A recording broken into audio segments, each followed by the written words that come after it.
सरकारी कर्मचारी की पेंशन या रिटायरमेंट लाभ केवल तभी रोके जा सकते हैं जब रिटायरमेंट से पहले पुलिस रिपोर्ट पर संज्ञान लिया गया हो।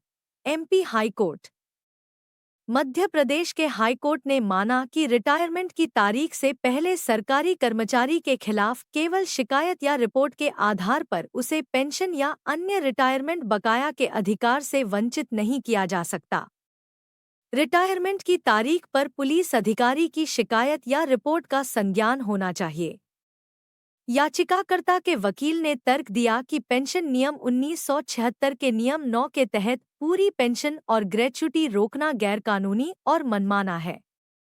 उन्होंने आगे तर्क दिया कि नियम 9 के उपनियम 6(b)(i) के अनुसार पेंशन नियम 1976 के नियम 9 के उपनियम 4 के साथ पढ़ा जाए तो ऐसे सरकारी कर्मचारी के मामले में जो अधिवर्षता की आयु प्राप्त करने पर रिटायर हो गया और जिसके खिलाफ कोई विभागीय या न्यायिक कार्यवाही शुरू की गई या जहां उपनियम 2 के तहत विभागीय कार्यवाही जारी है, अनंतिम पेंशन और मृत्यु सह सेवानिवृत्ति ग्रेच्युटी मंजूर की जाएगी।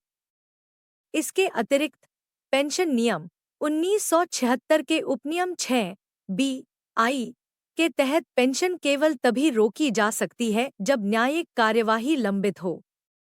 दूसरी ओर, प्रतिवादी के वकील ने तर्क दिया कि पेंशन नियम 1976 के नियम 9(6)(b)(i) के तहत न्यायिक कार्यवाही तब शुरू मानी जाएगी जब शिकायत या पुलिस अधिकारी की रिपोर्ट संज्ञान लेने के लिए सक्षम प्राधिकारी को प्रस्तुत की गई हो।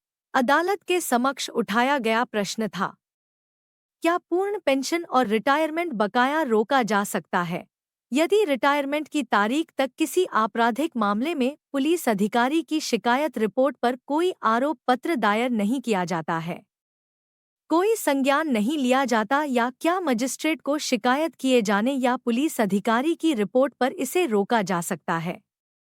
जस्टिस विजय कुमार शुक्ला ने कहा, विधायिका का उद्देश्य पेंशन या रिटायरमेंट बकाया राशि को रोकना या वापस लेना है। जब किसी आपराधिक कार्यवाही में पुलिस अधिकारी की शिकायत या रिपोर्ट पर संज्ञान लिया जाता है तभी इसे संस्थित माना जाएगा। उन्होंने आगे कन्हई लाल सूर बनाम परमनिधि साधु खान AIR 1957 SC 907 पर भरोसा किया, जिसमें कहा गया निर्माण का प्राथमिक नियम यह है कि विधायिका का उद्देश्य विधायिका द्वारा उपयोग किए जाने वाले शब्दों में ही पाया जाना चाहिए।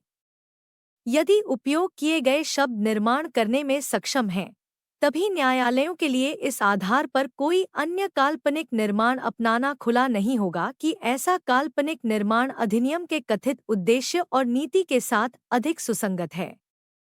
CRPC की धारा 190 के तहत संज्ञान शब्द के अर्थ को स्पष्ट करते हुए अदालत ने कहा कि यह केवल तभी संभव है जब कोई मजिस्ट्रेट शिकायत के तथ्यों और सामग्री पर विचार करते हुए अपना दिमाग लगाता है, जो प्रथम दृष्टया यह राय बनाता है कि मामला संज्ञान के लिए बनता है या नहीं।